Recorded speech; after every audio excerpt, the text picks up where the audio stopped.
Tu m'en veux pas si je fredonne Don? Pas du tout. Bah oui, non, mais parce que j'étais en train de lui parler de Don. Je lui dis, non, mais c'est vrai, c'est pas tout le monde qui a un tube comme ça. Donne à la vie le sens que tu lui donnes. Et là, je te laisse poursuivre.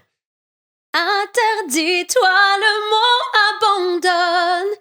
Abandonne-toi au son qui résonne au fond de ta voix. Vas-y, chante. Écoute-toi, Don. Donne. Oh là là, je l'aime toujours autant cette chanson. Je l'aime toujours autant. Comment ça va, Myriam Abel? Super. Bon, Myriam, alors j'ai lu que tu avais dit, et ça me permet de parler de toi, de ton histoire, de tes origines. Ouais. Je suis algérienne, j'ai été élevée dans la semoule et le gras. Oui. Alors ça, j'ai dit ça parce que je pense qu'à un moment donné, je parlais de mon poids et j'expliquais que j'ai grandi avec mes grands-mères, mes grands-parents et étant d'origine algérienne, j'ai grandi avec une nourriture très, très, très grasse. Oui, c'est pas connu pour être de la cuisine healthy. C'est ça, On est exactement. d'accord là-dessus. Mais je savais pas que t'étais d'origine algérienne. Je suis algérienne kabyle. Algérienne kabyle. C'est pas cliché si je dis c'est pour ça que t'as les yeux si bleus. Non, c'est pas cliché. Non mais il faut faire attention à tout ce qu'on dit aujourd'hui. Non, c'est vrai, les Kabyles, on est clair. Mon père, il a les yeux verts. J'ai mes cousines qui sont très, très claires. Après, j'ai mes frères qui sont plus typés. Mais on a ce côté-là très clair du côté des Kabyles. Et Zidane, il est Kabyle. Zidane et kabyle. C'est pour Et ça qu'il est t'es clair. déjà allée en Algérie? Je suis jamais allée. C'est mon plus grand regret, mais je vais y aller. Pourquoi c'est ton plus grand regret? Parce que en vieillissant et quand j'ai perdu mes grands-parents, quand on perd des personnes proches, ils vont tous se faire enterrer en Kabylie. Et c'est vrai que en vieillissant, j'ai vraiment envie de découvrir ce pays et d'aller voir mes racines, quoi, tu vois. Tu ressens l'appartenance à ses racines? Ah, mais moi, j'ai été élevée, je suis 100% algérienne kabyle, donc ça fait partie de moi. C'est ma culture, vraiment. Tu parles arabe? Non, c'est ça aussi, c'est pareil, c'est mon plus grand regret et j'ai beaucoup reproché à mes parents de ne pas nous avoir parlé. En plus, nous, les Kabyles, on a notre propre dialecte, donc je comprends des phrases. Si ma mère me parle, je comprends ce qu'elle dit, mais j'arrive pas à le parler. Et Abel, c'est ton vrai nom de famille? Non. Ah, c'est un pseudo. Bah oui. Ah Moi, bah non, mon mais- vrai nom de famille, c'est Abdelhamid. Abdelhamid. Ouais, et du coup, quand j'ai gagné Nouvelle Star, la maison de disques m'a dit Myriam, il te faut un nom d'artiste. Et je me suis dit Abdel et tout, ça va pas le faire. Pourquoi? Parce que moi, depuis toute jeune, j'ai cette confrontation du fait que mon nom ne va pas avec mon physique. Et quand je vais à l'aéroport ou quand je donnais ma carte d'identité ou quand je donnais mon nom au téléphone pour louer des apparts et tout, je sentais qu'il y avait un... Tu vois? C'est-à-dire, tu sentais que ton nom était un frein? Ouais, franchement, ouais. Et quand on me voyait, on disait... On comprenait pas. Et tout le temps, on me posait la question, mais 100% les parents 100% arabes, c'est qui? Quelle origine, Ziemi? Et quand je vais à l'aéroport, c'est pareil. Donc Et avoir un nom de famille à consonance arabe pose des problèmes. c'est pas que je voulais pas l'assumer à la télé, mais je trouvais que déjà, je trouvais que ça sonnait pas artistique. Et je me suis dit, je vais enlever le D de Abdel et ça fera Abel. Abel. Ouais. Donc tu comprends ou pas, par exemple, Karine Le Marchand, tu vois, qui a changé son nom et qui s'est fait appeler Le Marchand parce qu'elle expliquait justement sur un plateau télé que quand elle a commencé la télévision, on lui avait même conseillé de changer son nom parce que son nom était trop difficile à prononcer. Et certains l'ont critiqué dernièrement en disant mais en fait tu t'oublies tes racines, t'oublies qui t'es, tu dois pas te courber, tu vois, par rapport à un milieu du showbiz qui veut effacer ton ADN. Après, franchement, je peux comprendre parce que c'est vrai que les gens peuvent dire ouais, elle assume pas. Ou moi, c'est vraiment le côté artistique. Je trouve que c'est pas artistique. C'est pas un nom qui sonne voilà. Ça fait pas chanteuse, c'est trop long, tu vois.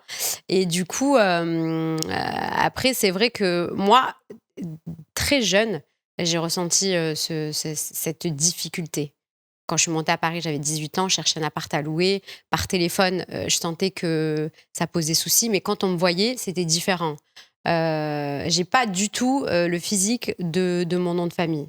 Donc en fait, le nom de famille peut être un frein dans notre Ah société, bah clairement. oui, clairement, bah On est oui, d'accord. mais Et grave. donc là, en l'occurrence, ce que tu es en train de me dire, c'est qu'au faciès, on t'accordait des choses qu'on t'accordait pas sans te voir. Ah mais Juste oui, sur la base de ton nom, Abdelhamid. exactement. Et puis le pire, quand on est blonde aux yeux bleus et qu'on se retrouve dans des assemblées, dans des soirées, dans des restaurants et que les gens savent pas et qui se permettent de dire des choses, là c'est pire. Ah, Parce t'as que dû en moi, entendre des choses moi racistes. j'entends. Et à un moment donné, je me dis, qu'est-ce que je fais? Je le dis, je le dis pas? Est-ce que je tue la soirée? Est-ce que je... Et des fois, ça allait trop loin. Et j'ai été obligée de dire, attention, à un moment donné, je suis algérienne. Donc, Et des fois, tu te retrouves dans des situations, c'est chaud, quoi. Des phrases de merde, quoi. Les trucs comme ça, tu vois. Et du coup, c'est où je serre les fesses et je me dis, je dis rien parce que c'est mon ami, c'est sa soirée, il y a un petit con qui est là et du coup, je veux pas tuer le truc. Mais c'est vrai que très, très jeune, je me suis rendu compte de ça. Et t'as une religion? Moi, je suis musulmane non pratiquante. T'es musulmane? Mais tu vois, je Non savais pas non pratiquante. plus. Bah, je me considère... pour moi, musulmane non pratiquante, parce que je suis 100% algérienne. Chez moi, tout le monde...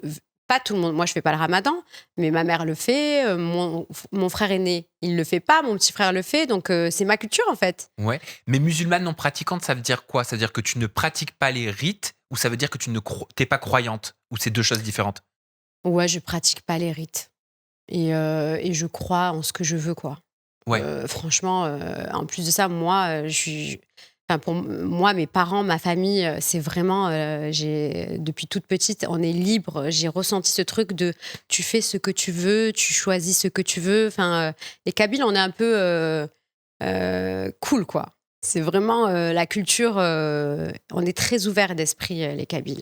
Mais tu vois, j'apprends, parce que moi, j'ai déjà entendu des personnes me dire, mais Myriam Abel, mais elle est feuge. Bah, le truc, c'est que moi, je me produis, je chante beaucoup dans la communauté juive. Mes meilleurs amis sont feuges.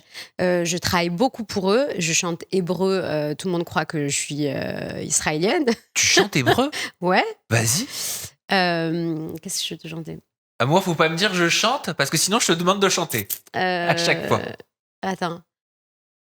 Oh, oh, אתה החיים שלי, איך שיש לי אותך, מזל שיש לי אותך לידי.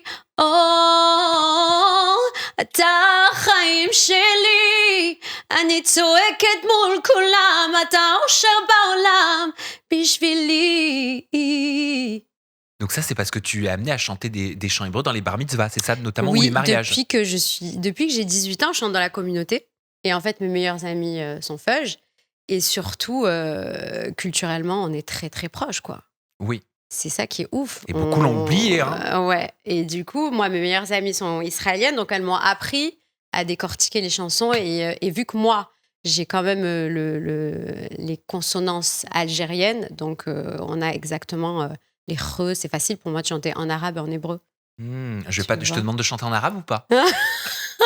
On va faire le jukebox si tu veux. pendant toute l'interview. Mais moi, j'adore t'entendre chanter. C'est vrai. C'est possible? Si tu veux.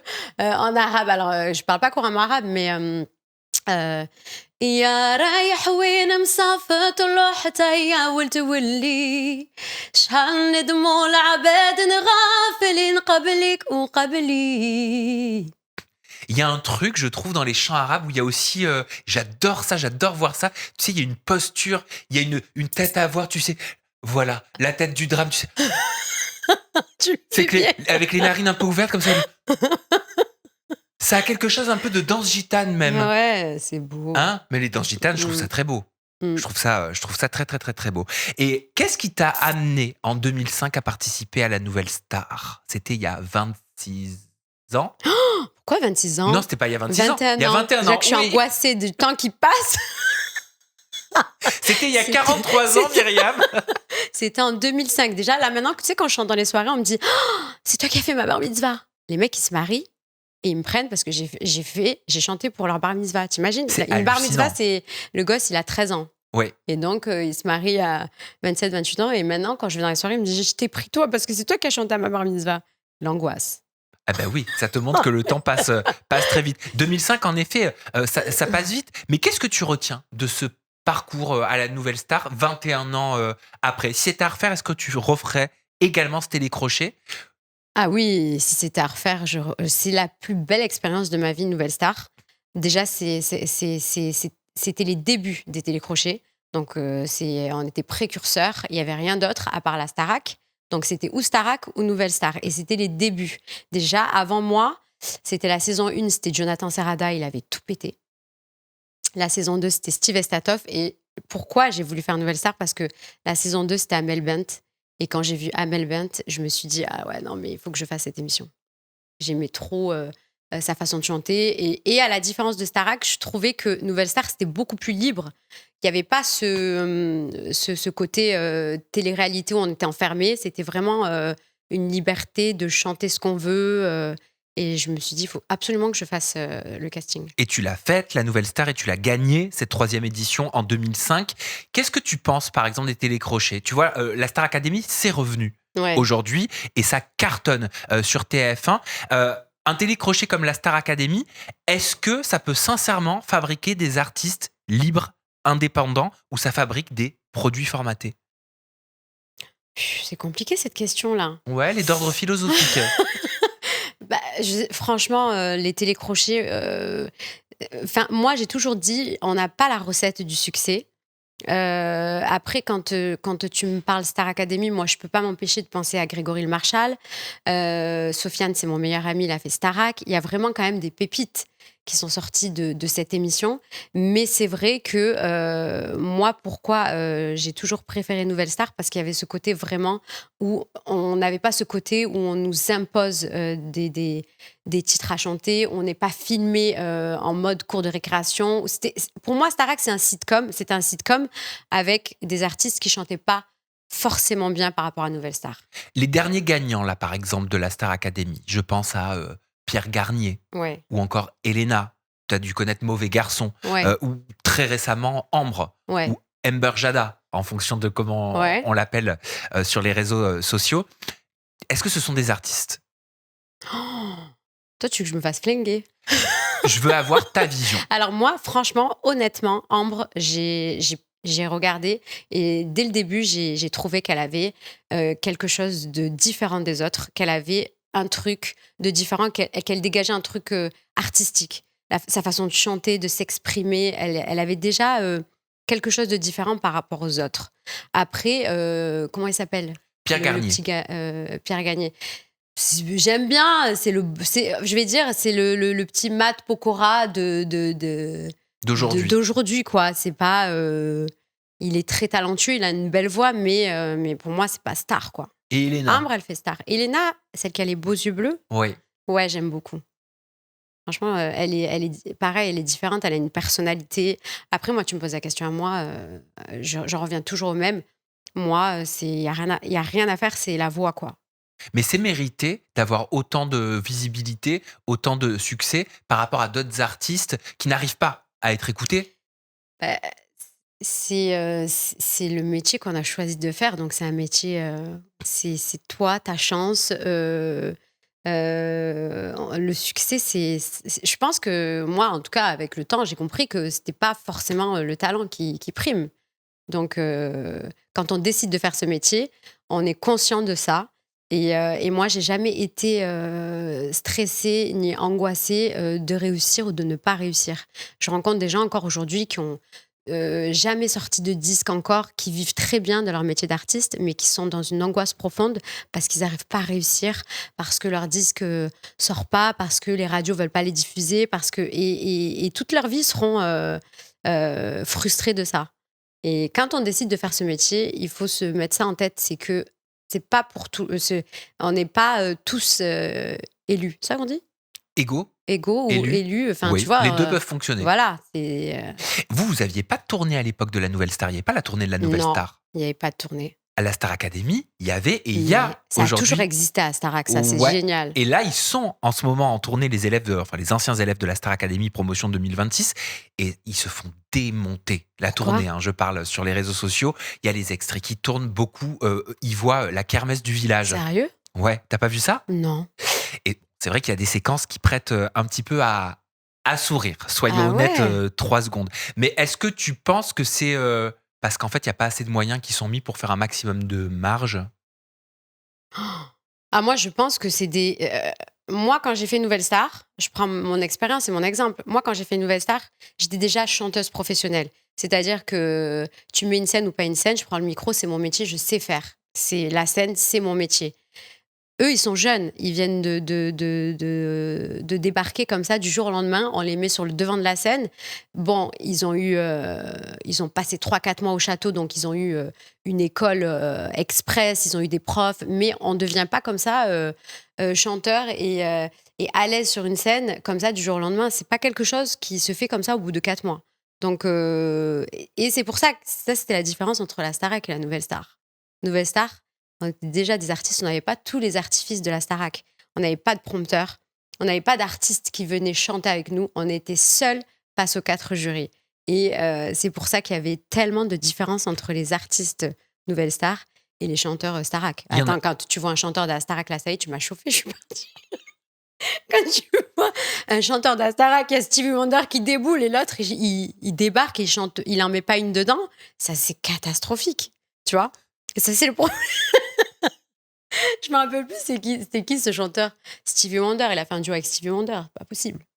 Et ben en tout cas, ce qui est possible, et ceux qui ont aussi 4 jurys face à eux, mais c'est encore dans une autre émission, c'est les participants de The Voice. Ouais. Qui sont aussi pour la plupart certains des artistes déjà établis et qui font cette émission avec l'espoir de pouvoir vivre de leur métier à grande échelle. J'ai reçu dernièrement, je ne sais pas si tu te souviens de Manon qui avait fait The Trop Voice. fan d'elle. Elle avait les cheveux rouges Ah ouais, tueuse. dans The Voice. Elle me parlait un petit peu des coachs, notamment de Florent Pagny. Et je voulais faire le parallèle par rapport à toi, ton expérience avec la Nouvelle Star. Je te laisse regarder et réagir. Ouais, Regarde. ok. Il y a des coachs, par exemple Florent Pagny, quand tu arrives dans son équipe, il te le dit. Il te dit, moi je suis coach, il n'y a pas d'échange, quoi. C'est le travail. Ok. Alors que tu vois, Jennifer, Garou, t'avais plus moyen d'échanger avec eux. Est-ce que tu peux comprendre ou est-ce que ça t'étonne? Tu te dis, mais Bah, enfin, mais il se prend pour qui, Florent Pagny? Non, moi je suis pas d'accord avec elle parce que nous, Nouvelle Star, on n'avait aucun rapport avec les coachs. Et la prod nous disait, vous n'avez pas le droit de leur parler, vous n'avez pas le droit d'avoir d'interaction avec eux parce que sinon ça fausse leur avis sur vous. Et je peux comprendre, Florent Pagny, moi je le kiffe, il est à l'ancienne et c'est le patron. Et je pense qu'il n'a pas envie de mélanger l'affect. Pour lui, il se dit, allez, je te coach, je te dis si c'est bien ou pas, mais après c'est terminé, on se connaît pas. Et je pense qu'il fait ça pour ne pas être perturbé, parce que si tu commences à créer un contact avec des candidats, peut-être que si elle chante et qu'elle en met pas une dedans, il va se dire, ah, putain, je la kiffe, j'ai passé un bon moment avec elle, donc allez, je vais pas être dur avec elle ou quoi. Ok. En tout cas, nous, Nouvelle Star, il fallait surtout pas que Manu Katché, Marianne James ou Manoukian ou Dove Chan nous approchent. Interdit. Et elle m'a parlé aussi des systèmes des votes. Alors là, j'avoue que j'en avais jamais entendu parler. Toi aussi, à l'époque de Nouvelle Star, il y avait un système de vote. Est-ce que tu as déjà entendu parler de ça, Myriam? Moi, je suis éliminée de The Voice et le lendemain, je vais sur Facebook et je tombe sur sa page Facebook où là, il y a un texte écrit en hébreu, je pense. Donc, je fais Google Traduction. Et là, je vois pour tous les gens d'Israël, si vous voulez voter gratuitement pour Amir, appelez le 0800.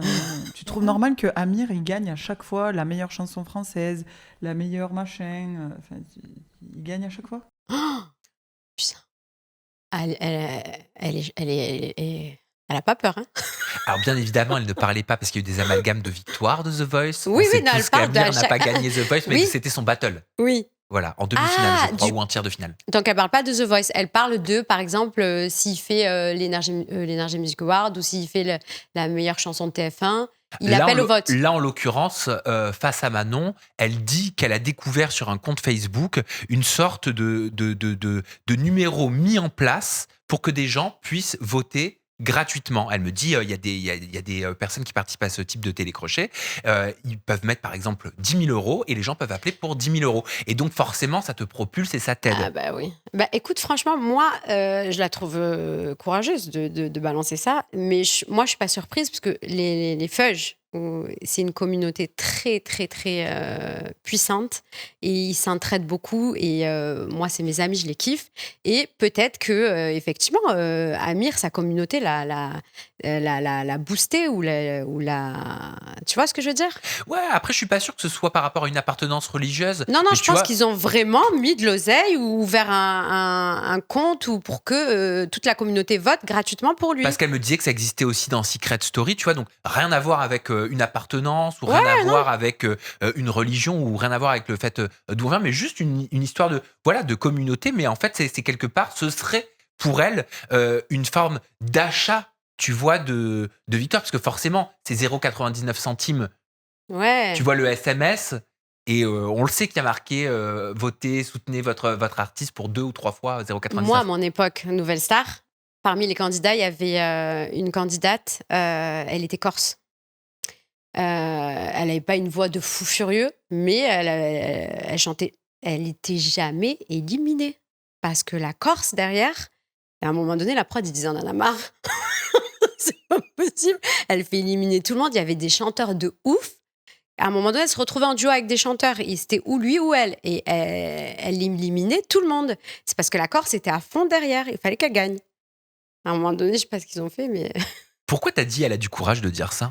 parce que quand même, divulguer, enfin pas divulguer, mais se mouiller comme ça, dire que c'était écrit en hébreu, que Amir. Moi, j'ai juste dit Jennifer, elle a pas de voix, on m'a flingué. On m'a juste posé, et en plus ça, on m'a posé la question. On m'a dit Myriam, qu'est-ce que t'en penses? J'ai dit je suis désolée, elle a pas une voix de ouf. Elle dit ça.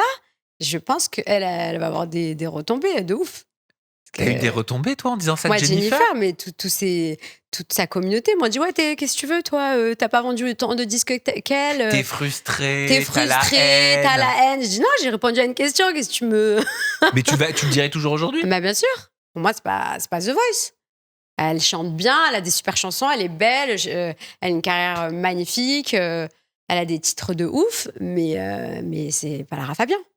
Et Bruno Monroe, est-ce que c'est The Voice? Bruno Monroe, il a fait la nouvelle star, la saison Ouais, 3, il a comme fait la toi. nouvelle Non, il a pas fait la saison 3, il a Attends. fait la saison de Christophe Willem. Il était en couple avec Christophe Willem. Oui, t'as raison, mais c'est ce qu'il raconte.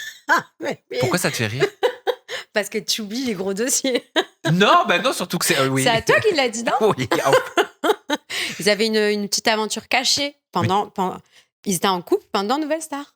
Ça, tu le savais? Mais oui, moi, Bruno, il me disait tout à moi. Et oui, mais Bruno, t'étais ami avec lui à l'époque? Oui, attends, j'ai fait des anges avec lui, j'ai fait beaucoup de plateaux, on est très proches. Là, il est parti en cacahuète, mais J'ai une vidéo. mais franchement, c'est quelqu'un de très talentueux, c'est un beau garçon, il a une voix de fou, mais il est dans tous les sens. J'ai une vidéo à te montrer. Ah ouais? Regarde. C'est très compliqué d'être un homme blanc et de passer à la radio aujourd'hui. Quand tu écoutes la radio, par contre, moi par exemple, je suis chanteur. Quand tu écoutes la radio en 2025 en France, il y a quasiment que des rappeurs. Il y a quasiment que... Et les chanteurs blancs nouvelle génération, à part ceux qui viennent de gagner par exemple la Star Academy, qui cartonnent tous les deux, il n'y en a pas tant que ça. Moi, je respecte l'histoire, la religion, le passé de tout le monde. Et je m'en réjouis pas. Et je ne suis pas pour diviser les gens. Mais je veux aussi qu'on comprenne qu'en tant qu'homme blanc, oui, je me sens exclu, mais de plein de choses. Je comprends pas. Ouais, qu'est-ce que Franchement, tu penses je de son ne discours? comprends pas. Je comprends pas pourquoi il tient ce discours-là. Je comprends pas ce qu'il raconte. Je comprends pas d'où il vit mal d'être un homme blanc. Franchement, il vrille. Franchement, je comprends pas. Mais tu aurais pu envisager à l'époque où tu t'entendais bien avec lui qui se développerait de cette façon-là, qu'il évoluerait de cette façon-là? Il y avait des signes, il y avait des red flags? Pas du tout. Moi, j'ai fait les anges avec lui à Hawaï. J'ai fait beaucoup de plateaux, des scènes, des tournées avec lui. C'est un chanteur de fou. Il a toujours eu ce côté très exubérant, caricatural et tout ça. Mais jamais je l'ai entendu tenir des propos comme ça. Je sais pas. Peut-être qu'il... Je sais pas. Je sais pas qu'est-ce qu'il essaye de faire, ce qu'il a envie de développer. Ou peut-être que... Je sais pas. Ça te choque quand t'entends cette phrase quand même qu'il dit c'est dur en tant qu'homme blanc de passer à la radio? Ouais, franchement, ouais. Déjà, ouais, je comprends. Pour moi, ça veut dire quoi, blanc? Franchement, j'ai du mal. Je comprends pas exactement ce qu'il ressent, ce qu'il veut dire. Je sais pas. Je trouve un peu ridicule même. T'es encore en contact avec lui? Non, je suis pas en contact avec lui, mais de temps en temps, il m'envoie des petits messages. C'est un amour en plus, hein. On s'envoie des messages, on a fait plein de scènes ensemble. Mais c'est vrai que là, ces derniers temps, quand je vois ses publications et ces phrases, ces discours qu'il tient, je trouve ça très chelou, quoi. Et en plus de ça, je sais pas, je trouve que quand t'es chanteur, quand t'es artiste, moi, je parle de choses que je maîtrise, que je vis, mais là, il est ridicule. Qu'est-ce que t'aimerais lui dire si tu l'avais en face de toi? Tu Prends dirais ton micro, Bruno quoi? prends ton micro, fais ta chanteuse, fais ta diva comme tu l'as toujours fait, fais tes scènes, tes concerts, et le reste, t'en occupes pas parce que tu le fais mal, tu vois? Tu sais pas faire, tu dis n'importe quoi, il dit n'importe quoi. Est-ce que ça rapporte beaucoup un télécrochet comme celui de la Nouvelle Star que t'as fait? Tu t'es pas mal exprimé, ou alors on t'a Ah ouais? beaucoup posé de questions. Ouais, moi, on me pose des questions, Tu réponds je réponds cash. Tu En réponds fait, plutôt moi, cash. T'as dit que t'avais gagné quand même beaucoup d'argent. 4 avec plein de zéros derrière. ben, la victoire Nouvelle Star, on m'a donné 100 000 euros. Ouais. Et le seul truc pourquoi j'aurais kiffé faire Starac, parce qu'à l'époque, c'était 1 million d'euros la Starac. 1 million d'euros. Ah oui, Ouais. c'était un chèque, mais c'était une avance sur les ventes. Ben, moi, c'est pareil, c'était une avance sur les ventes, mais même si tu vends pas, ils te les récupèrent. C'est pas récupérable. On te les donne, on te les récupère pas. D'accord. Donc même si vois, tu vends pour même si 50 000 euros, tu gardes les 100 000. Voilà. Tu vois? Ouais. Et donc, nous, c'était 100 000 et la Starac, c'était 1 million d'euros. Donc, j'ai eu 100 000 euros. Et ensuite, quand tu sors d'un télécrochet comme ça gagnante, tu fais des concerts, tu chantes une demi-heure, tu prends 10-15 000 euros. Mais à titre personnel, ou t'étais suivi? Il y avait quelqu'un derrière, quelqu'un avec qui travaillait pour la Nouvelle Star, ou enfin, la chaîne ne voyait pas son intérêt de suivre l'artiste? Ah, moi, quand j'ai gagné Nouvelle Star, j'avais un manager d'office. On avait tous le même. Amel Bent, Christophe Willem, on avait tous le même manager. Donc, c'est lui qui nous faisait faire des scènes, des tournées, des contrats. Il prenait 15% sur nos revenus. Quand je me suis rendu compte de ça, je l'ai dégagé. Ah ouais, c'est beaucoup? Bah ouais, c'est beaucoup. 15%, on va dire 15% sur 15 000 euros. Oui, ça fait. Je sais pas, mais ça fait beaucoup. Sur tous tes revenus, en fait. Sur tous tes revenus, Disons que sur 100 000 euros, il va prendre 15%. il prend 15 000 euros. Je lui ai dit non, je te donnerai pas. J'espère que j'ai fait un bon calcul, je vais me faire Enfin, bref, défoncer mais en sinon. tout cas, voilà, je trouvais que ouais. Tu trouvais que c'était trop? Ouais, c'était trop. Ouais. Même, je me suis fait paparazzier. C'est là que j'ai vu que c'était tordu son histoire. Je me suis fait paparazzier. J'ai payé mon avocat. J'ai donné 3 000 euros à mon avocat, c'est normal. Et lui, il fallait que je lui donne de l'argent sur ce que j'ai gagné en intérêt. Sur les dommages et intérêts? Voilà. Mais est-ce qu'il a participé à hauteur de 15% aussi sur les frais d'avocat? Ah non? Et ben non. alors? Non, en fait, le truc, c'est que quand tu signes un contrat avec ce manager, c'est marqué sur le contrat qu'il prend 15% sur tous tes revenus. Voilà. Tout est Sur revenu. tous tes revenus. Et t'as réussi? Dès que tu as d'argent qui rentre sur ton compte, il faut que tu lui donnes. Ah, c'est les impôts, le mec, en fait. Ah non, mais je l'ai appelé, je dis écoute-moi bien. Là, j'ai dit je vous donne pas, moi. Mais j'imagine que tous les talents, les artistes qui sont passés, tu vois, tu parlais d'Amel Bent, Christophe Willem, etc., petit à petit, ils se détachent de ce Mais on genre s'est de tous personnes après. parce que quand on est jeune, tu as 22 ans, tu signes le contrat direct. En fait, le vice de ces télécrochets, moi, j'avais même pas intégré Baltar que déjà ils m'ont fait signer le contrat. Le contrat de au cas où t'allais gagner. Exactement. Ils te font tout signer à l'avance. Ah oui, mais tu signes pas de façon très éclairée. Ah, mais tu signes parce que tu es jeune, tu as envie de faire l'émission, tu n'en as rien à faire. Les seuls qui ne se font pas avoir, c'est ceux que leurs parents sont avocats. Ah, Voilà. ouais, parce qu'ils s'en mêlent. Mais la majorité des gamins qui font ces émissions, et les parents, on vient tous on est des enfants populaires, quoi. Moi, j'ai grandi dans les HLM. Mon père, il connaît rien. Ma mère, elle connaît rien. J'ai signé le truc, c'est tout. Est-ce que tu t'es senti soutenu après avoir fait Nouvelle Star, des années après avoir fait Nouvelle Star, ou des mois après avoir fait Nouvelle Star? Pendant combien de temps tu t'es senti porté, soutenu, comme un petit bijou, tu vois, pour ceux qui t'avaient permis de révéler ton talent au plus grand nombre? Jamais. À jamais. Bah, en fait, moi, j'étais déjà chanteuse professionnelle. Donc, Ouais, je sais. j'ai vite compris que j'étais dans une grosse machine et que ma maison de disques c'était l'effervescence de la gagnante. Tu vois, c'est facile de sortir un disque avec une chanteuse qui a gagné une émission et qui passait quasiment tous les jours à la télé depuis 6 mois. C'est une promo de ouf. Donc forcément, il n'y a pas trop de boulot à faire puisque dès que je sors mon disque, il va se vendre. Sauf que si t'es personne et que là, ta maison de disques fait tout pour que tu réussisses, là, c'est différent. Donc moi, avec l'effervescence de Nouvelle Star, effectivement, j'ai eu du succès. J'ai eu la chance que Lara Fabian m'écrive mon titre. Oui. Donc ça aussi, c'est pareil. Ça te propulse. Mais une fois que le temps y passe, qu'il y a d'autres... et que ça s'arrête pas, Nouvelle Star. Il y a d'autres gagnants. Toi, le temps y passe et tout ça. Si ta maison de disque derrière prépare pas le deuxième single ou le deuxième album, s'ils vont pas chercher des auteurs, des compositeurs, des Goldman, quelqu'un, tu vois, qui se disent, ouais, j'ai une pépite, je vais lui mettre les meilleurs pour elle ou...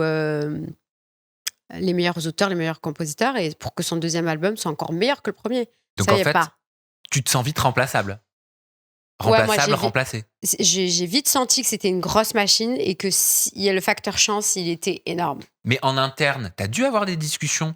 J'imagine que c'est arrivé au moment du deuxième album. Ouais, même le premier, j'ai capté direct que ça cartonnait parce que c'était Nouvelle Star. L'effervescence, c'était Nouvelle Star, que les gens me voyaient tout le temps à la télé, je disais tout le temps dans la presse, dans les magazines. On sent que la télé apporte ça. Pour moi, c'est la télé qui m'a rendue connue. C'est pas ma maison de disques. Tu vois. Mais regarde, si on prend une Jennifer, par exemple, des albums, elle en a fait 1, elle en a fait 2, elle en a fait 3, elle en a fait 4. C'est pour ça que je t'ai dit que moi, j'ai senti tout de suite et j'ai vite compris que c'était le facteur chance aussi. Et en même temps, Jennifer, Universal, c'était une queen chez Universal, Jennifer. Elle a eu des titres de fou, elle a enchaîné des tubes et des tubes et des tubes. On sentait vraiment que la machine derrière elle était énorme et qu'il la lâchait pas, que c'était une artiste qui était très bien entourée. Qu'est-ce que t'avais de trop ou qu'est-ce que t'avais pas pour qu'ils continuent de te pousser, pour qu'ils aient plus d'intérêt à te pousser? Je pense que j'avais pas la personnalité que j'ai aujourd'hui. J'étais trop jeune. Ma seule arme, c'était la scène, ce que je savais faire depuis toute petite. Là, dès que j'étais en interview, en radio, on me disait chante, je chante. Ça, c'était. Mais par contre, tout le côté business, attaché de presse, le producteur, le ci, le mi, là, j'étais complètement perdue. Et quand on me posait des questions, je savais pas. Moi, je disais, moi, je suis une chanteuse. Donnez-moi des chansons à chanter comme des chansons de Whitney Houston, Aretha Franklin, ou c'est tout. Ne me posez pas d'autres questions, quoi. J'avais pas vraiment une personne derrière moi qui se battait pour me défendre et dire voilà, il faut ça et pourquoi je te dis ça je sais plus. Je voulais dire un truc, c'est parti. Ça va te Ça va me revenir. revenir. Est-ce que c'est pour ça, par la suite, que tu décides d'accepter de faire Les Anges de la télé-réalité? Ça s'appelait comme ça à l'époque. Alors, à l'époque, j'étais encore dans ma maison de disques. Ils m'ont dit, ouais, ne fais pas ça et tout. Je dis, bah, si, je le fais, parce que vous me proposez rien. Même mon mari, il a vu des discussions avec mon DA, il disait, ouais, c'est bon, vous l'avez mis au placard, donc elle fait ce qu'elle veut, quoi. Avec une maison de disques ou sans maison de disques, de toute façon, ça changera rien. Et j'avais trop envie de le faire, parce que Sofiane avait fait la saison 2. Sofiane, c'est mon meilleur ami. Et quand je l'ai vu faire Les Anges à Miami, il m'a dit, vas-y, Myriam, tu vas kiffer. Et tu l'as fait pour le kiff, tu l'as fait pour la télé, tu l'as fait parce que tu as compris que d'être présente à la télé tous les jours, c'était peut-être important aussi. Ouais, moi, j'étais entre guillemets, j'étais une enfant de la télé. Donc, je me suis dit, c'était les débuts, hein, on ne connaissait pas encore. Donc, pareil, j'ai fait saison 3 Nouvelle Star et saison 3 Les Anges. Oui, c'est vrai. Du coup, je trouvais ça trop fun. Aller aux États-Unis, je savais très bien que j'allais pas devenir une star américaine, mais je trouvais le programme fun et j'avais vraiment envie de le faire. Et je me suis dit, on va me voir tous les jours à la télé. Moi, mon but, c'est de continuer à chanter. Donc, si je peux utiliser ce programme pour me montrer et avoir encore plus de contrats une fois en France, bah, je le fais. Et au final, ça t'a apporté Les Anges ou ça t'a desservi à l'époque? Franchement, à l'époque, c'était tellement un carton que ça m'a peut-être desservi professionnellement parce que tout le monde a dit mais pourquoi c'est que les Français, un gagnant de la Nouvelle Star, pourquoi ça affiche voilà. Mais en vérité, quand je suis rentrée en France, j'ai jamais autant travaillé de ma vie qu'à cette période des Anges où c'était le feu, quoi. Les Anges reviennent d'ailleurs à la Ouais, j'ai vu télévision ça. après plusieurs années d'absence. Il faut dire qu'il y avait eu énormément de polémiques, d'accusations, de scandales autour du harcèlement orchestré ou pas par des candidats, par la production Ouais. également. Il paraît que Jazz d'ailleurs, elle va jouer un rôle, elle s'occupera des podcasts. Tu connais Jazz? Ouais, j'aime bien. Ouais, t'aimes Je la bien connais pas, l'idée? mais j'aime bien ce qu'elle dégage. Ouais. Ouais. Est-ce que c'est une bonne chose, le retour des Anges, malgré toutes les polémiques qu'il y a eu? Bah écoute, moi je garde un super souvenir de mes aventures là-bas, donc je dis ouais, franchement, je dis ouais. Oui. Oui. S'il faisait appel à toi, allô Myriam, on aimerait que tu participes à cette nouvelle saison, édition 2026. C'est le genre d'aventure qui pourrait te plaire encore aujourd'hui? Ah, en tant qu'invité ou une ancienne qui revient pour passer quelques temps avec les nouveaux, ouais, avec grand plaisir.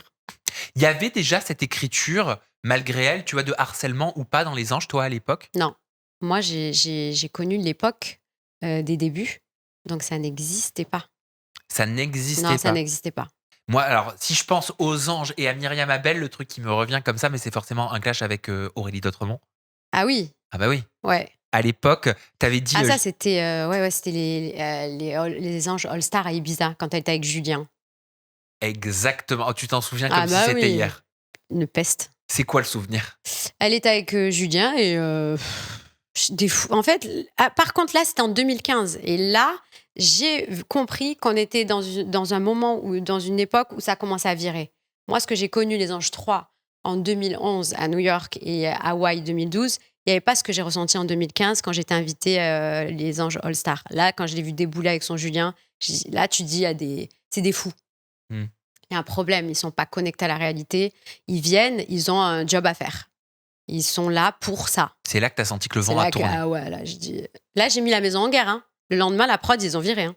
Aurélie Dotremont, elle se bat, je sais pas si tu as vu l'actualité, mais elle se bat depuis plusieurs années contre sa maladie, aujourd'hui, l'anorexie et la boulimie. Elle a même dit, mon entourage sait que j'y suis préparé, que je ne me voile pas la face, je m'attends à l'arrêt cardiaque ou à la rupture d'estomac et malgré ça, je suis incapable d'arrêter, c'est plus fort que moi. T'étais au courant? Ah non. Qu'est-ce que t'aimerais lui dire? Mais des années après, hein. Que je lui souhaite bon courage. Je savais pas qu'elle traversait ça. Je m'en doutais un petit peu parce qu'elle a une maigreur pas naturelle. Et oui, après, moi, j'ai vécu de très, très, très mauvais moments avec elle, mais on sent que c'était quelqu'un qui était en souffrance. Tu vois, c'est pas quelqu'un qui s'énerve comme ça, qui parle mal comme ça. Tu sens qu'il y a quelque chose qui va pas ou que c'est pas naturel, quoi. Il y a un problème. Je parlais aussi des Anges avec, pour le coup, c'est pas la nouvelle star, à l'émission à laquelle elle avait participé, mais avec Karine Adadou qui avait participé à la À Star New York. Academy. J'avais fait les Anges à New York avec elle. Mais oui, vous aviez fait les Anges ensemble. Ouais. Décidément, il y en a des connexions. On parlait du retour des Anges. On parlait, elle me disait justement pour le coup comme toi, que les clashs, il n'y avait pas cette histoire de harcèlement à l'époque. Je te propose de regarder. Ah, Où c'est vrai qu'on est tombé dans une DA très harcèlement, clash, mais clash poussé un peu trop à l'extrême, tu vois. Est-ce que toi, c'était déjà ça en saison 3? Alors moi, non, pas du tout. Et je sais pas si t'as remarqué, mais ceux qui faisaient que des clashs, c'est ceux que tu vois le plus à l'écran. Ce qui est malheureux. Et ceux qui n'avaient pas le talent que d'autres avaient, peut-être. Exactement. Toi, t'avais pas tout ça. T'avais des petits clashs, hein, t'avais des clashs, t'avais des choses pas toi directement. Ouais, oui, non mais... Ça faisait partie du game. Oui, il y avait, mais enfin, moi, honnêtement, personne m'a pris la tête parce que moi, j'ai dit, hein, je fais les Anges, mais moi, demain, je fais plus de télé, ma vie, elle s'arrête pas. Hein. Donc, moi, venez me chercher, je vous termine. Ah, mais oui! Mais j'ai dit ça, c'est le premier jour où on a pris l'avion. On arrive à l'aéroport, c'est là qu'on s'est tous découverts. Et, ben, bizarrement, personne m'a pris la tête. Je sais pas pourquoi. Comment tu t'entendais avec Karine dans Les Anges? alors, je m'entendais très bien avec elle, mais ce que je lui reprochais en off, c'est que c'était quelqu'un qui se mouillait pas. Et C'est-à-dire ça m'énervait, tu vois. Ah bah là, c'est pas ce que j'entends. Bah oui, c'est tout le contraire. Et moi, j'aime beaucoup cette fille, c'est une grande chanteuse et tout ça. Et moi, ce que j'ai ressenti, c'est qu'elle était tu sens vraiment la chanteuse qui a fait la Star Academy et qui connaît les codes déjà de la télé-réalité. Moi, ma première télé-réalité, c'était dans Les Anges, à New York, avec elle.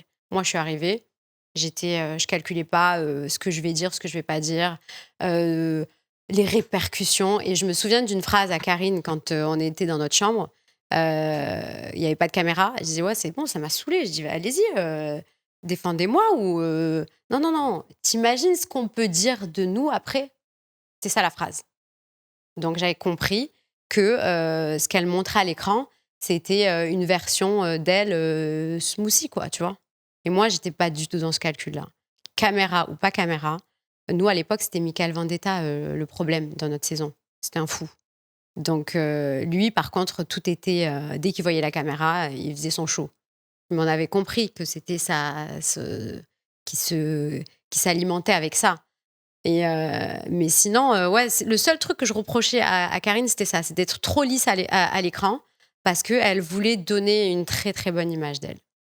Il y a un utilisateur des réseaux sociaux qui a parlé de Karine et de toi au travers d'une photo. On va la regarder tout de suite et tu vas pouvoir réagir. Je sais pas si tu l'as vu, peut-être que tu l'as Non, vu. j'ai hein. rien vu. Certainement même que tu l'as vu.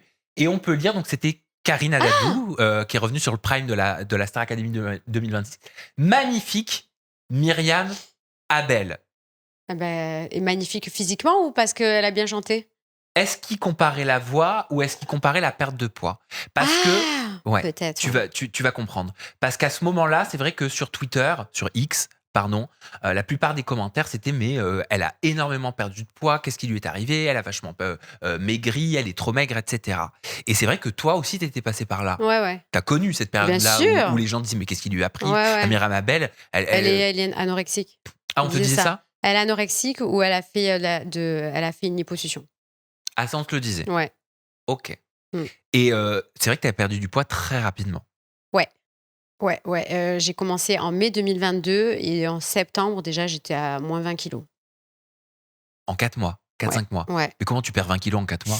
Bah écoute, j'ai suivi un rééquilibrage alimentaire et j'ai été très, très, très assidue parce que la façon dont on m'a expliqué les choses, je l'ai tellement bien reçue et comprise que du coup, ça a été un vrai déclic pour moi et j'ai commencé à comprendre comment mon tube digestif fonctionnait, ma façon de vivre, la place que la nourriture prenait dans mon corps. Et du coup, j'ai développé un truc, je suis devenue un docteur pour mon corps et je fais ultra attention à tout ce que je mange, sans forcément être ultra stricte. Mais et du coup, je me suis passionnée de ça. Mais t'as déjà été boulotte? Mais grave, j'étais une batata, comme on dit chez moi. Mais j'en ai pas le souvenir. Mais bah, tape Myriam Abel sur les réseaux sociaux, tu vas voir. Il y a des photos, mais déjà, les anges à New York, j'étais bouboulette. Hein. Tu te trouvais boulotte? Ah non, je fais 1m56, moi. Oui. Donc, avec 20 kilos de plus, je fais bouboule. Là, par exemple, tu pèses combien? Là, je fais... là, j'ai 2 kilos en trop, j'aime pas. Ah bon? Mais en tout cas, 48, 49. Là, je suis entre 48 et 49. Ouais, d'accord. Ça veut dire que tu faisais presque 70 kilos pour les anges. Ah oui? Non. Pour les anges, j'étais pas à 70. Mais j'étais à... Ça, c'était pendant le Covid, je suis montée à 70. Mais les anges à New York, ouais, j'étais bien à 63, 64. Hein. Et quand t'avais fait la nouvelle star, tu te souviens de ton poids? Quand j'ai fait Nouvelle Star, j'avais 22 ans, j'étais bien. Je me pesais pas. T'es jeune, tu manges, tu fais ce que tu veux, t'es mince. J'étais mince. Mais est-ce que tu dirais que tu t'es hyper strict et voilà, tu connais ton métabolisme, tu t'es renseigné, tu as bien compris, etc. et tu te passionnes, tu vois, pour ce domaine-là? Ou alors que tu as un trouble alimentaire? J'ai eu un passage très strict et j'ai fait peur à ma famille, à mes proches. Parce qu'à un moment donné, quand tu t'es retrouvé pendant des années en surpoids et que tu commences à voir dans le miroir ton corps se transformer, tu as peur de remanger. Et ça, j'ai eu quelques mois difficiles. Je voulais tellement plus revenir en arrière que j'étais ultra stricte. Et je suis descendue à 44 kilos. Ah oui. Et du coup, là, mon entourage, ma famille, et même moi, je voyais les photos et tout. C'est une forme d'anorexie mentale, peut-être? Je sais pas comment ça s'appelle, quand tu as peur de manger et de grossir. Et ben moi, j'ai connu cette période-là, mais c'était quand j'avais 18 ans, ça a duré 2-3 ans.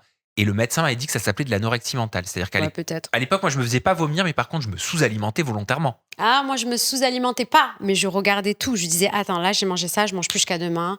Là, je mélange pas cette protéine avec ça parce que ça va être trop sur la balance, tu vois. Ah, c'est une restriction extrême quand même. Ouais. Et ouais. Et là, j'ai trouvé un vrai équilibre.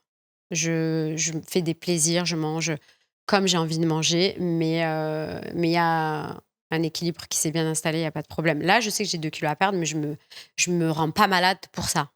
Mais tu te fais quand même ce qu'on appelle des petits plaisirs. Ah, mais grave, là, avant de venir te voir, je me suis tapé un moelle au chocolat avec de la vanille.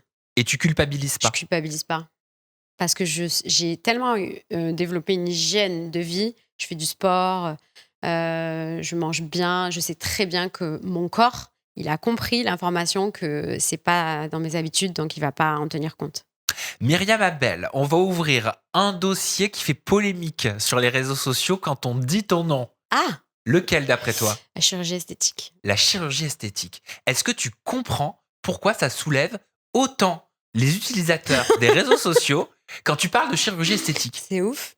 Je pense que les gens, ils ont l'impression que Nouvelle Star, c'était hier. Ouais. Tu vois? Sauf qu'il y a 21 ans d'écart. Donc moi, aujourd'hui, je vais avoir 45 ans. Donc effectivement, Nouvelle Star, j'étais tout à fait naturelle, jeune, j'avais 22 ans. Là, aujourd'hui, 20 ans après, oui, tous les 6 mois, je fais des injections de Botox.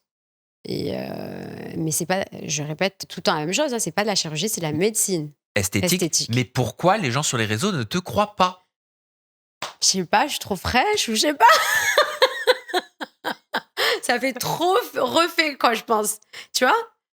Mais c'est non, pas du tout. Pour moi, j'ai pas. Alors, les gens, ils disent que j'ai refait mon nez. J'ai pas refait mon nez. C'est naturel. T'as mis peut-être de l'acide hyaluronique pour Non, le rendre jamais plus de la droit? vie. Non. Enfin, je sais pas. Ma plus grande fierté, c'est mon nez. Il est parfait. J'ai jamais refait mon nez. T'as pas fait une blépharoplastie des paupières? Non, je suis une angoissée. Ah non, mais non, je suis une angoisse. Moi, franchement, alors, je vais te dire la vérité. Là, j'ai perdu beaucoup de poids. Oui. Donc, j'ai une toute petite poitrine. Et moi, à l'époque, j'avais une poitrine magnifique. Généreuse. Généreuse, nickel, elle tenait bien et tout. J'avais même pas besoin de mettre de soutien-gorge. Là, aujourd'hui, je n'ai plus de poitrine. Donc, franchement, si je dois faire de la chirurgie, c'est pour ça. Si je vais au bloc, c'est pour refaire ma poitrine. T'es jamais allé au bloc Jamais. opératoire? Alors, moi, je dis tout. Hein. Donc, franchement, j'aurais jamais eu de souci à te dire, ouais, j'ai refait mon nez, je refais... pas du tout. Comment tu les prends, les commentaires qui sont parfois assassins? Et peut-être tu vas me dire, hein, est-ce que c'est une forme... Non, attends, je te dis ça après parce que j'ai pas envie de te mettre des choses en tête, je te laisse d'abord répondre. Comment je le prends? Les ravages de la chirurgie esthétique. Mais qu'est-ce qu'elle a foutu? Choquée de la voir se déformer par la chirurgie. Elle était si belle, naturelle. Est-ce que ça te vexe? Est-ce que ça te touche? Est-ce que tu trouves que c'est sexiste? Franchement, tu sais quoi, je m'en fous. C'est ça le truc. En fait, moi... Comment on peut s'en foutre? Pourquoi je m'en fous? Parce que ces gens-là, ils m'intéressent pas. Ce qu'ils pensent de moi, ça m'intéresse pas. J'ai tellement été habituée depuis toute petite. Moi, je chante depuis que j'ai l'âge de 12 ans. Je suis tellement habituée à la méchanceté des gens pour n'importe quoi que moi, aujourd'hui, ça me dérange pas qu'on pense ça de moi. Par contre, si j'ai quelqu'un qui me pose la question, je vais lui dire, mais non, tu te trompes. J'ai pas fait de chirurgie esthétique, mais franchement, je vais pas me rendre malade pour ça. Après, je peux comprendre aujourd'hui. Il y a tellement, avec les réseaux sociaux, nous les meufs, on est tout en train de faire des stories avec des filtres. Les filtres, ça te transforme le visage. On est toutes matrixées. Donc les gens, ce qu'ils voient de nous sur les réseaux sociaux, c'est pas ce qu'on est dans la rue. Moi, quand on me voit dans la rue, on me dit ah ouais, t'es plus jolie en vrai, quoi. C'est pas, on croyait pas que t'étais comme ça. Tu vois, on se trafique trop, en fait. Et comment savoir s'arrêter? Parce que là, tu fais quoi? Tu fais un peu de médecine esthétique? Moi aussi, hein. J'en ai eu fait. Mais ça te Moi, j'ai même fait de la chirurgie. Ah, t'as fait quoi? Et il y a quelques mois, j'ai fait des paupières, la blépharoplastie, j'ai fait couper. Trop bien fait. J'ai fait couper, tu vois, j'avais la peau, ça faisait que ma peau, elle restait quand je fais comme ça, j'ai encore un peu la cicatrice là. Ah, mais c'est très naturel. Mais j'ai aussi un peu abusé quand j'étais plus jeune. Ah bon? Oui, en 2013, je voulais enlever ma vallée des larmes. Donc tu vois, j'ai été un petit peu surinjecté. Mais c'est rien ça, les ça, injections. j'aimerais l'enlever. Ah, du coup, le produit a stagné. C'est ça? En fait, il part pas. L'acide hyaluronique, on te fait croire que ça part dans le visage, ça ne part pas, surtout dans le cerne. Mais tant mieux. Ah, moi, moi, je suis fan. Moi, j'adore. Mais tu fais piquer où? Ben moi, tu vois, tu vois même pas. C'est les pommettes. Non, mais franchement, toi qui fais des injections, tu me vois là, sur ton plateau, je suis maquillée, ok. Mais est-ce que... Elle veut me foutre dans la merde. Est-ce que tu vois qu'il y a quelque chose de la chirurgie? C'est que des injections. Oui, mais comme je connais et comme j'ai l'œil, je peux te dire, selon moi, où tu t'es fait injecter. Ah bah oui. Ok. La pommette. Ah mais moi, c'est full face, moi. Hein. Ah, full face. Ah mais moi, c'est full face. Mais oui. Là, oui, bien sûr, j'aime bien quand le front il est lisse. J'aime bien avoir là pour moi là pour moi il faut que j'y retourne parce que je vois mes rides là. Ma mère elle va me voir, elle va me tuer. J'ai mes rides. Après, moi j'ai toujours eu les pommettes saillantes, donc le fait d'injecter ça les rend encore plus saillantes. Et puis le relâchement du collagène, tu vois ce que je veux dire ça. Donc hop. Bah oui, mais la gravité, enfin c'est moi qui te dis ça, mais en vrai on n'y peut rien quoi. La Ouais, gravité. oui, c'est vrai, mais ça aide si ça peut aider un petit peu. Oui, ah oui, Voilà, non, mais oui. moi, c'est mon seul vice, ça. Hein. Moi, je bois pas d'alcool, je fume pas, je me drogue pas.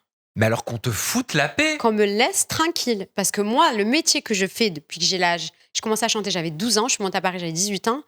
Le métier que je fais la nuit, ce que je vois, mais moi, des fois, ma mère, elle m'engueule, mon père, il me dit arrête avec tes injections. J'ai écouté, soyez contents. Je fais que des injections parce que, vous voyez, ce que je vois la nuit, c'est une catastrophe, franchement. Mais Le métier oui. de la nuit, c'est Et catastrophique. tu dois voir la drogue Ah tourner, non, l'alcool à gogo. l'alcool. Franchement, alors laissez-moi tranquille. Oui, je fais mes injections et voilà. Oui. Laissez-moi. Mais peut-être que le public te voit encore comme à l'époque de Nouvelle Mais Star oui. 2005 et ne veut pas te voir évoluer. Mais ce que je comprends pas aussi sur les réseaux sociaux, ils font avant, ils me mettent une photo de moi Nouvelle Star et ils mettent une photo de moi aujourd'hui. Mais c'est normal. Mais vous êtes des fous en fait. Oui, et ça va pas aller en s'arrangeant Mais- parce qu'étant donné que tu veux pas vieillir, tu finiras comme ça. Mais attends, Brigitte Bardot, mettez une photo de Brigitte Bardot et après, 20-30 ans après. Mais comment tu vas faire dans 15 ans? Au bout d'un moment, les injections, ça règle pas tout. Là, tu es dans la bonne période pour que les injections, elles te permettent de mettre des petits coups de baguette magique. Ah, après, franchement, la vérité, si vraiment ça part en cacahuète, là, je fais la chirurgie et je me fais un vrai lifting. Je fais le lifting. T'attends. Bah oui, là, j'ai pas besoin. T'as quel âge? 45, je vais avoir 45. C'est à quel âge la ménopause? Je sais pas, je suis en pré là.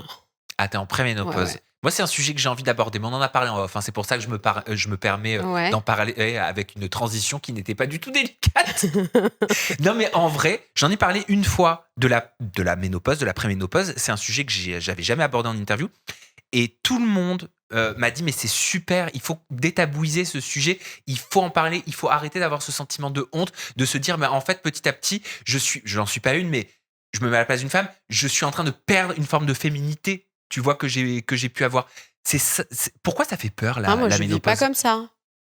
Non, moi, je le vis pas comme ça. Comment tu le vis, Myriam? Moi, je me dis, c'est trop bien, je vais plus avoir mes règles. Tu te dis ça? Ah ouais. Ça te fait plaisir presque? Non, c'est pas que ça me fait plaisir, c'est que c'est contraignant d'avoir tout le temps ses règles. Et là, ce sera. Ouais, moi, franchement, je suis quelqu'un de très, très, très positif. Quand il se passe des trucs, je prends que le positif. Donc là, le truc que je kiffe, c'est que je vais plus avoir mes règles. Le truc qui est compliqué, c'est que du jour au lendemain, les effets de la préménopause, et là, moi, j'ai été très surprise, tu dors plus Ah d'un bon? coup, tu te réveilles en plein milieu de la nuit et t'as chaud. Mais quand je te dis t'as chaud, on dirait genre t'es dans un hammam, comme on dit quoi. Oh, et puis des fois, moi je suis dans ma voiture, il faut que je mette la clim à fond en hiver, la clim à fond tellement j'ai chaud. Donc moi c'est ça qui m'a surpris, c'est que tellement que tu as chaud, t'étouffes et tu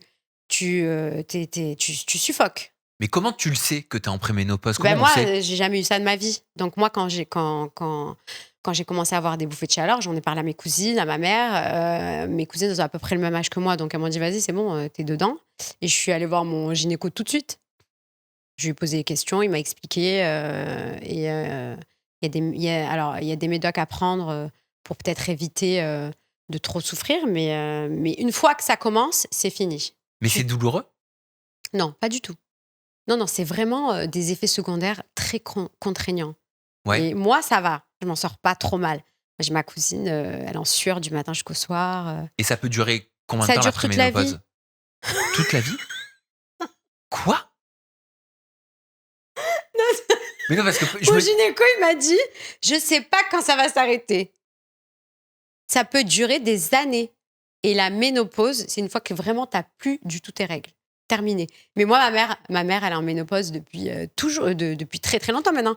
Mais les effets ils sont là. Elle pète des câbles, elle ouvre la fenêtre. Donc ça y est, une fois que une fois que ça s'est enclenché, tu meurs avec. Mais alors attends, si je comprends bien, donc tu as la période de préménopause avec toutes les choses qui t'embêtent la vie. Ça peut Voilà. durer 4-5 ans, ça. Ça peut durer 4, 5 ans, voire plus. Ouais, moi j'ai 45 ans, peut-être que je serai en ménopause à 54 ans. Donc pendant 10 ans, je vais galérer avec ces effets Mais secondaires. pendant cette période de préménopause, tu as de temps en temps tes règles, mais plus tous les mois. Exactement. Mais tu sais pas quand est-ce que ça peut tomber? Non. Ah oui, Ah ouais, ça chamboule ça. En plus de ça, moi j'ai un stérilet, donc c'est compliqué aussi. Mais ouais, c'est-à-dire que c'est les Jeux Olympiques. Ton corps, ça part en cacahuète. Il y a de tout. Et après la ménopause, c'est quand t'as plus du tout tes règles. Plus du tout. Mais après, t'es tranquille. Ouais, c'est ça, après, t'es tranquille. Mais il y a quand même toujours ces effets. En fait, une femme, quand elle a plus ses règles, le corps, il est complètement chamboulé. Donc, forcément, on aura toujours des bouffées de chaleur, des sauts d'humeur, t'es bien, t'es pas bien, la fatigue aussi. D'un coup, moi, je suis quelqu'un de très active. À moi, du matin jusqu'au soir, je cours. Je n'arrête pas. Et quand d'un coup, du jour au lendemain, tu sens ton énergie vitale être différente, on peut que le ressentir, on peut pas l'expliquer. Moi, j'ai senti tout de suite que j'étais différente. Il se passe un truc dans mon corps. Je suis plus comme avant. Donc, il faut savoir vivre avec. Et quand on est quelqu'un de très, très, très actif, des fois, c'est chaud. Et des fois, tu pleures pour rien. En fait, ça me fait penser à la période quand on est enceinte. Ah ok. Ouais. Oui, quand les hormones sont complètement Ah chamboulées. ouais. Tu pleures pour rien, tu ris, tu es fatigué, tu es pas bien. C'est exactement ça. Et ça joue pas sur la voix. Non. Heureusement. Non, ça joue pas sur la voix. Mais après, c'est le temps qui passe qui joue sur la voie. Mais alors moi, Paraît-il. ça, c'est l'angoisse de ma vie, c'est ça. Ah c'est ouais. de perdre ma voix. Et quand je vois Céline Dion ou Lara Fabian à la télé, je me dis, ah ouais, c'est bon. On peut encore chanter longtemps. Céline Dion, elle a eu des problèmes, hein. Mais elle, c'est pas des problèmes de voix, c'est plus sa santé, quoi. Oui, qui ont impacté sur la voix. Eh ouais. Mais après, elle a tiré sur les cordes aussi toute sa vie. Ouais. Enfin, je veux dire, ça doit jouer aussi. C'est comme un sportif. Ouais, Au c'est bout d'un clair. moment, quand c'est trop intense, il finit par s'abîmer, tu vois, Ouais, les ouais. muscles. Mm. Mais oui, c'est ton instrument. Mais quand j'ai vu Lara Fabian à The Voice la dernière fois que je l'ai entendue chanter, je dis, ah ouais, quel âge elle a? Quel âge Elle elle a? chante comme si c'était le début. Merci Myriam. C'était super de papoter comme ça. Ouais, j'adore. De pouvoir échanger en toute intimité. Myriam, on te retrouve sur les réseaux sociaux. Donc, si on veut faire appel à toi pour un événement, je sais que ça cartonne déjà, donc ça changera rien ce que je dis, mais il suffit d'aller dans la description là, de cette vidéo. Je mets le lien cliquable de tous tes réseaux sociaux. Ah, Donc, cool. qu'on veuille regarder ce que tu postes, voir les prestats Oui. que tu fais, ou même faire appel à toi Oui, pour un mariage, une bar mitzvah, un événement particulier. exactement. Et ben voilà, vous allez sur les réseaux de Merci. Myriam, vous contactez Myriam et vous aurez la chance d'avoir Myriam Abel en prestation pour vous, pour votre Merci. événement. Merci, c'était un plaisir. Et ben avec plaisir, c'est un plaisir aussi. Merci Myriam. À bientôt. Merci à vous, on se retrouve très bientôt avec une nouvelle personnalité et toujours des confidences en toute intimité. Prenez soin de vous, bye bye.